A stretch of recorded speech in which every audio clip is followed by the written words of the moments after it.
Welcome everybody to this presentation about modern slavery from the Rotary Action Group Against Slavery. We're not here to talk to you about Rotary.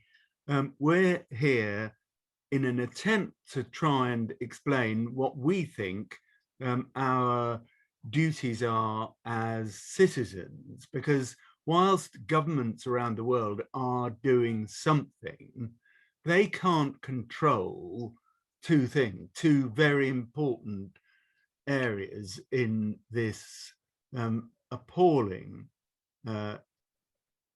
tragedy we find ourselves in today, that there is more slavery around the world than ever. And those two things are, A, to support the frontline organizations by making them aware of situations where there is modern slavery. And the other important thing is controlling the demand. I think over the last 20, 30 years, but particularly over the last decade, with things like fast fashion, we have fed the demand significantly, and we can ease back on that, thus reducing the demand. Slavery, like everything else, is like every other business, because it is a business. Make no mistake about it, it's only there because people want to make obscene amounts of money. With every business, there is the supply side and the demand side, and we are, whether we like it or not, the demand side. We like cheap goods. We become used to them. So the agenda for this short presentation is that Mark, who is the former chair of RAGAS, the Action Group Against Slavery, is going to tell us about how modern slavery permeates our life in the UK and around the world. Mina, who is another board member of RAGAS, is going to tell us about how to recognize slavery that is all around us on the streets and how to report it safely. And I'm going to say a few things about ethical consumerism, which is the only way that we're going to stem the demand.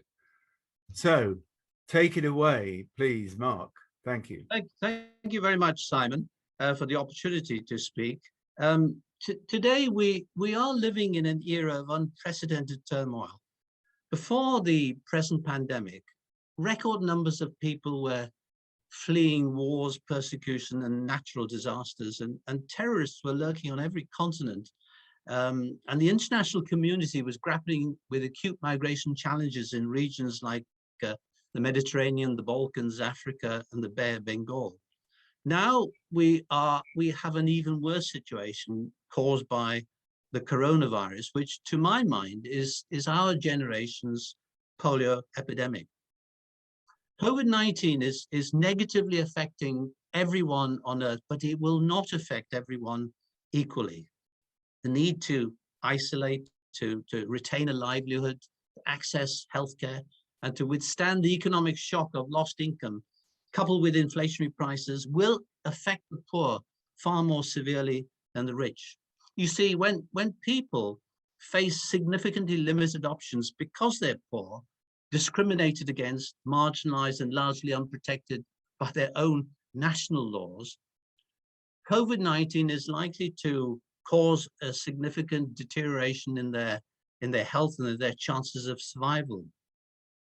Now, for human traffickers and slave masters, these hardships represent welcome business opportunities, and their prime targets for exploitation are the displaced, the very poorest and the most vulnerable human beings on this planet. If and when normality returns, millions of these unsuspecting victims will continue to be deceived and transported across regions, countries, and even continents for their organs, or pressed into armed combat, or forced to toil for no pay in factories, in fields, in homes, in hotels, in quarries, in restaurants, and in the sex trade, where they are used and abused. And for young girls, really young girls repeatedly traded on the female use body market, where they're passed from man to man, like a shared cigarette, used and then also often stubbed out, so that a 4-year-old girl to hire for sex is more expensive than a 5-year-old, and a 5-year-old is more expensive than a 6-year-old. I know that in the United Kingdom, many people still labor under the comforting myth that slavery is a thing of the past, and that the practice ceased with the abolition of the transatlantic slave trade in the American Civil War. Others see the problem from a different perspective. They believe that modern slavery is a new phenomenon, but that it is restricted to countries such as China, India, Nigeria, and North Korea, rather than the United Kingdom. After all, did we not 14 years ago in this country celebrate the 200th anniversary of the abolition of the Slave Trade Act of 1807? And was not slavery itself abolished in Britain and the Empire by the Slavery Abolition Act of 1833? The reality is that whilst the laws permitting slavery have been repealed everywhere, people around the world continue to be brutalized and broken, exploited and enslaved through violence or the threat of violence, and in increasing numbers. Making something illegal doesn't make it cease to exist. Making something illegal only causes it to vanish from view. So behind closed doors, in remote places and right under our noses, slavery and the slave trade has continued throughout the 19th, the 20th, and the 21st centuries, making people rich, feeding our lifestyles, and burning up lives. According to the International Labour Organization and the Walk Free Foundation, there were at least 40 million people enslaved worldwide in 2016, and 1 in 4 of these were children. Every day, some 22,000 people enter into slavery, and in the time that I am speaking, 10 minutes, some 150 human beings will become victims of slavery. Do we have any slaves in the United Kingdom? Well, the Global Slavery Index estimates that there were 136,000 people living in modern slavery in the United Kingdom on any given day in 2016. According to the National Crime Agency, the number of people annually trafficked for slavery into the United Kingdom is rising rapidly. In 2019, the number of cases reported via the National Referral Mechanism was 10,627 precisely, which was an increase of 52% over the previous year and 4 times the number of cases reported in 2013. For the first time, most of these people who are enslaved in Great Britain are from our own country, which is amazing. But for the people coming from outside, they usually come from countries such as Albania, China, Nigeria, and Vietnam. All these victims are exploited into domestic slavery or forced labor in farms, in construction, in shops, in bars, in nail bars, car washes, and manufacturing. So once again, it's the same old story. Behind closed doors, in remote places, and right under our noses in plain sight, slavery has continued in our own country because of the public's lack of awareness or apathy, because of our porous borders, and because of the failure of past governments to tackle the problem, especially the exploitation of young girls into sex slavery, as evidenced by the high-profile cases in places like Rochdale and Rotherham, where so many young girls have been groomed into sex slavery. A recent article I was reading in the Telegraph tells a familiar story of sex exploitation into this country. And the article was about a 15-year-old Lithuanian girl called Lisa, who came to this country expecting to work in a cafe. But as soon as she arrived in the country, her passport was taken away from her by her escort, and he sold her to an unnamed Albanian for £4,000. This man raped her continuously for a week and then forced her to work in a brothel. And for the next 18 months, unbelievably, Lisa was traded 8 times on the female used body market, where she was passed from man to man like a shared cigarette around the cities of Sheffield, Leeds, Manchester, Liverpool, Birmingham, Bristol, and London before she escaped and fled to the police. And sadly, only 3 of her slave masters, former slave masters, were ever brought to justice. Now, a growing form of slavery is trafficking into crime. I'm constantly reading in newspapers about county line gangs who are grooming children, not only to distribute drugs, but also to steal cars and to beg. We have to do something to protect our children from being dragged into slavery. Former United Nations Secretary General Kofi Annan said, there is no trust, most powerful words I've ever heard, there is no trust more sacred than the one that the world holds with children. There's no duty more important than ensuring that their rights are respected, that their welfare is protected, that their lives are free from want and fear, and that they can grow up in peace. Someone has aptly described slavery as the most disgracefully overlooked crime against humanity. And the charge is justified because many governments appear to be doing very little to enforce their own ratification of Article 4 of the Universal Declaration of Human Rights or any other anti-slavery convention. Article 4 says, no one shall be held in slavery or servitude. Slavery and the slave trade shall be prohibited in all its forms. The 1950 European Convention on Human Rights says almost the same thing.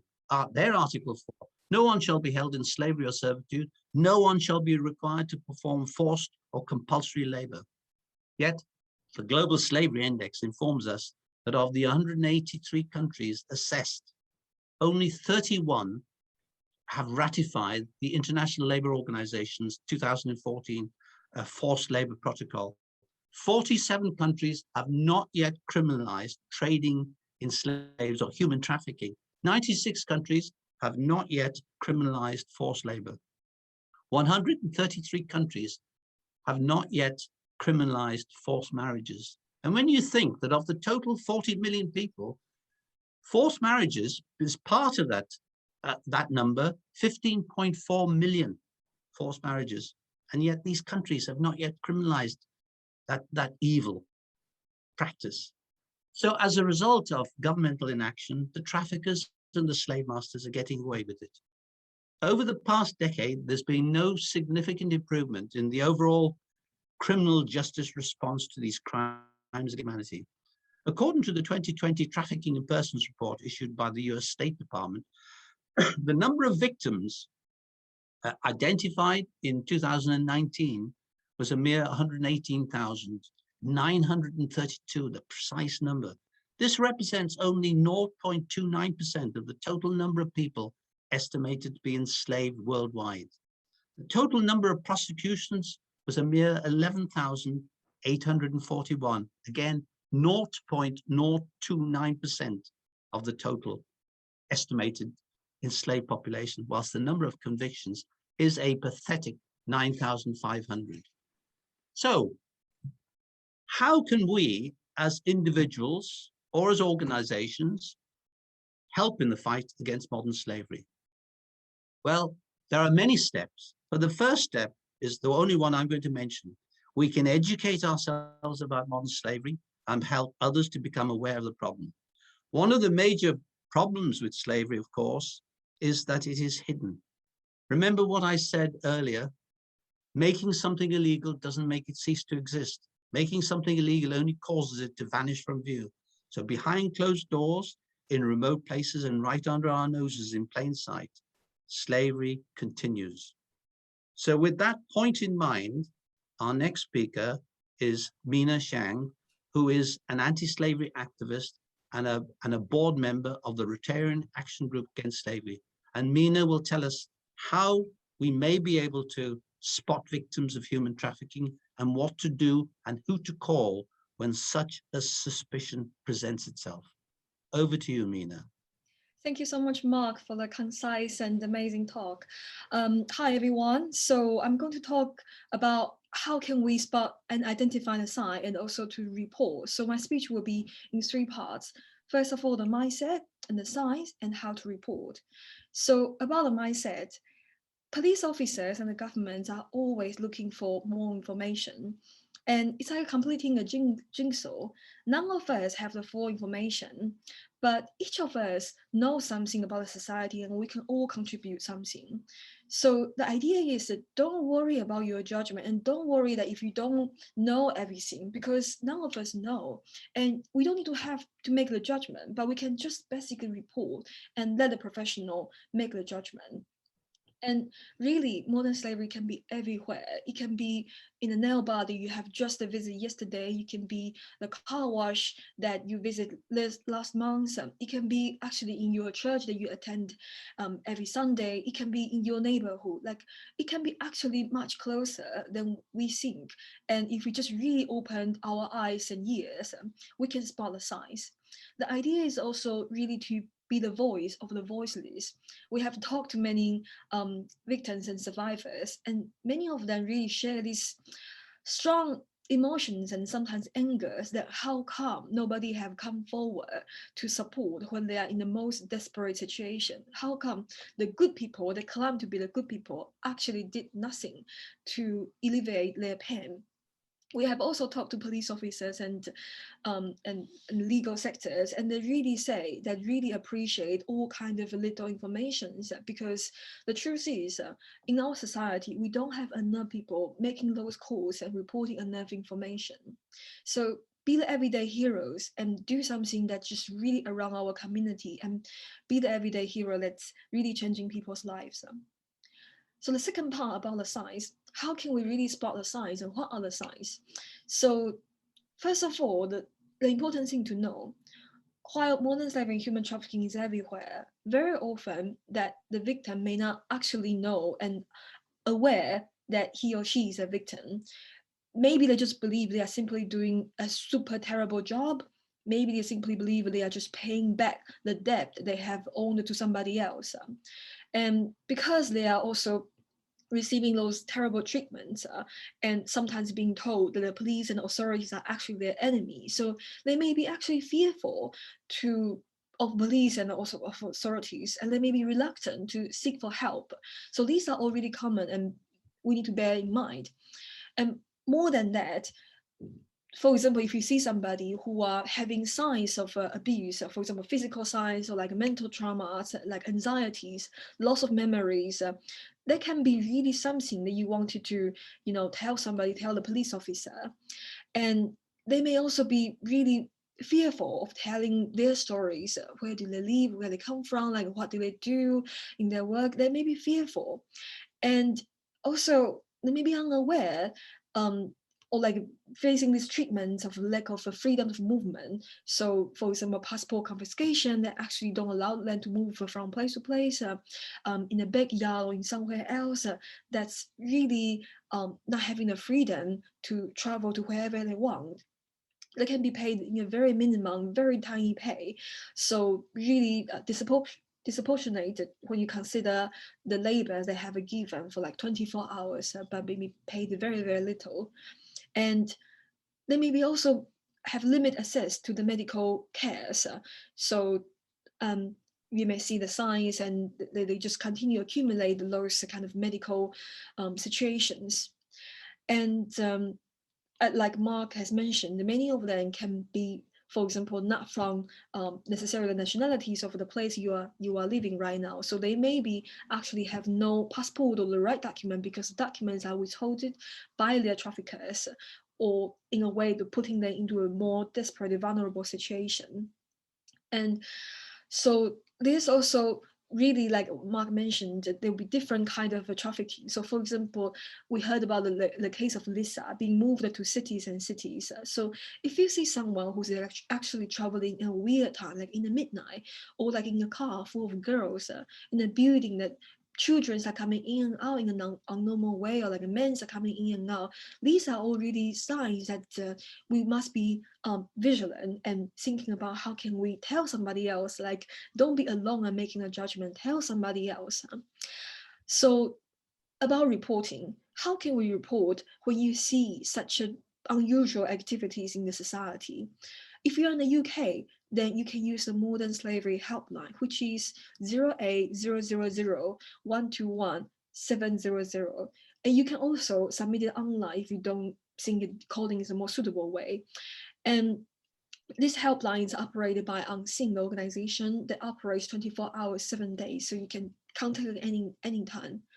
Alternatively, you can also just report the suspicious activities by calling your local police, 101.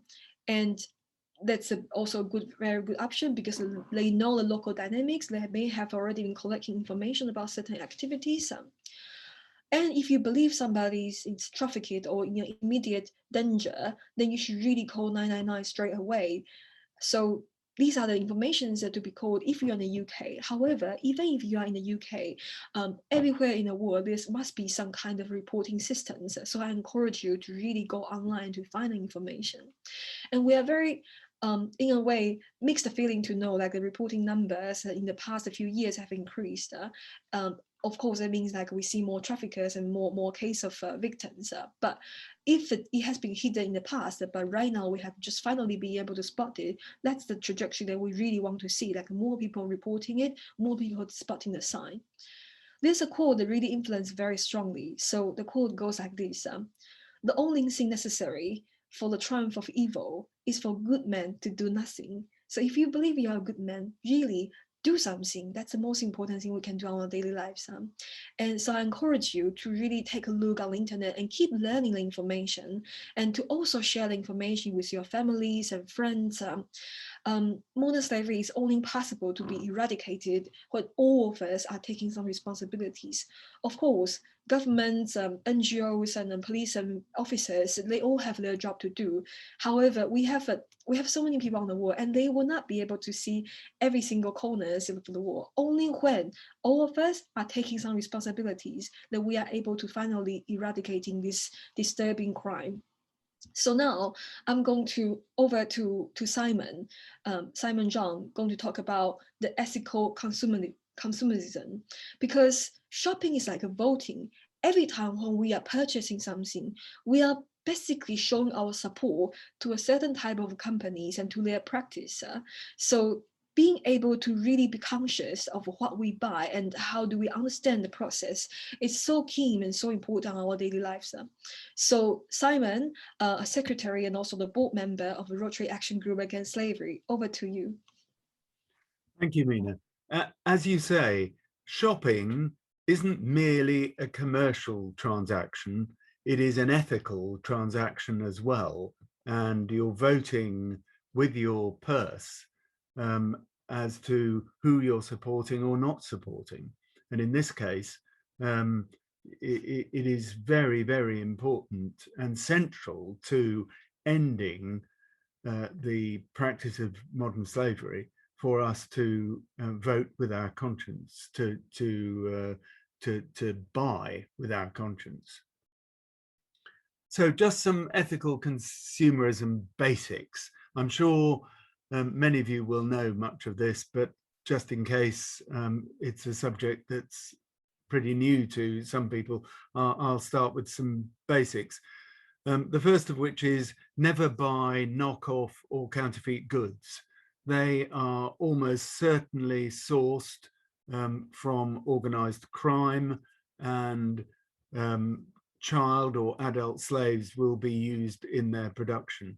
Very tempting. You see them on the beaches of Europe, anywhere on the high street.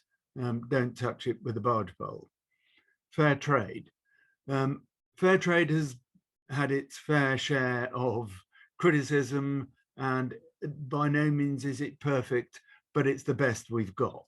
I don't know a human organization that is perfect, and to the extent that fair trade isn't, just tolerate that, but keep buying fair trade instead of buying other suspicious goods with the background, the footprint of slavery in the supply chain. Boycott the obvious pariahs, such as notorious retail outfits, H&M, Poundland, brands like Nestle and Mars. Poundland because if it looks like a steal, it almost certainly is. There was a case a few years ago of a Christmas decoration being found in Poundland that had been sourced by a slave in India. Nestle and Mars, the brands, because they are the subject of litigation in California and in Washington, D.C. for having been complicit and knowing about the trafficking of young children, slaves, from the country of Mali, a few hundred miles from the place where they are enslaved in the Ivory Coast, making chocolate, picking cocoa, which in turn is made into chocolate, in appalling conditions. And if you go to that Guardian story on the 12th of February this year, you'll be able to read all about that. And don't forget that organizations like Nestle don't just make Kit Kat chocolate, they make water and a whole host of other things. We all need to learn about ethical consumerism. I'm very much still learning about it because it wasn't a subject that really penetrated my consciousness, say 5-10 years ago. But there's a website that is really helpful to inform people, ethicalconsumer.org. It's been about for over 30 years, and it has reports and sections on a whole list of goods and services that we may buy, from energy, fashion and clothing, food and drink, health and beauty, home and garden, money, retailers, technology, travel.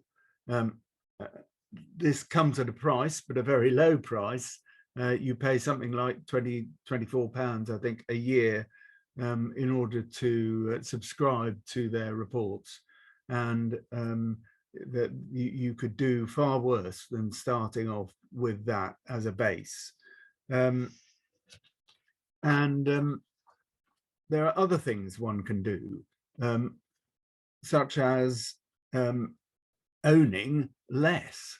It's only in relatively recent years, people like Mark and I will remember, that we felt the need to own so many, whether it's shirts, dresses, fast fashion, what one managed before with a relatively smaller wardrobe.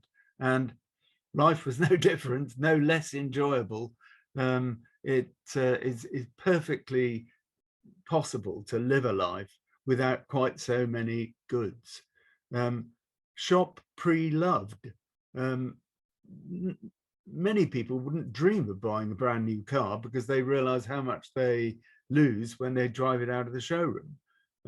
Well, the same can apply to many, many other goods in life.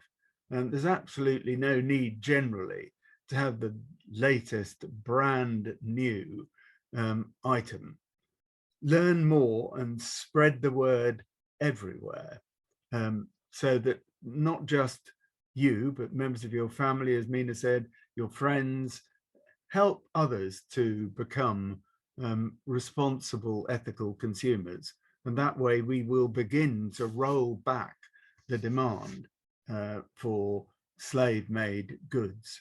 But as ordinary citizens, we can support NGOs who are working in this field. I personally support Anti-Slavery International, which has been around for over 180 years, since transatlantic slavery. But there are many, many others, both in the UK and abroad. Hope for Justice in Manchester and Unseen in Bristol are two excellent other organizations.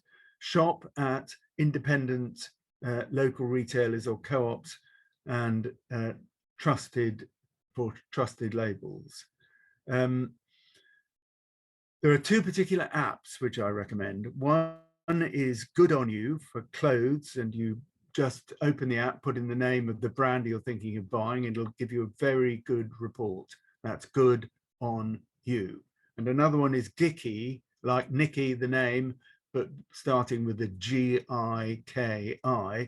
And that's very simple. You just find the product in question, which might be in your larder or in the supermarket when you are wondering whether it's ethically sourced or not. And you, with the camera on your smartphone, you just zap the barcode, and immediately it will give you a report as to the whether the product is ethically sourced, and about its environmental issues in the footprint of the goods, about packaging, whether that's recyclable, whether the product is organic, and so on. Lots of ethical issues.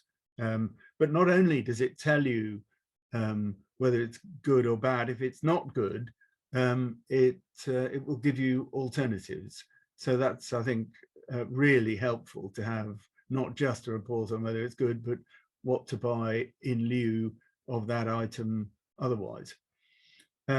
Please visit our booth, where you'll be able to find everything we've spoken about today, some really good videos and documents backing up what we've spoken about in this talks, and links to very useful websites.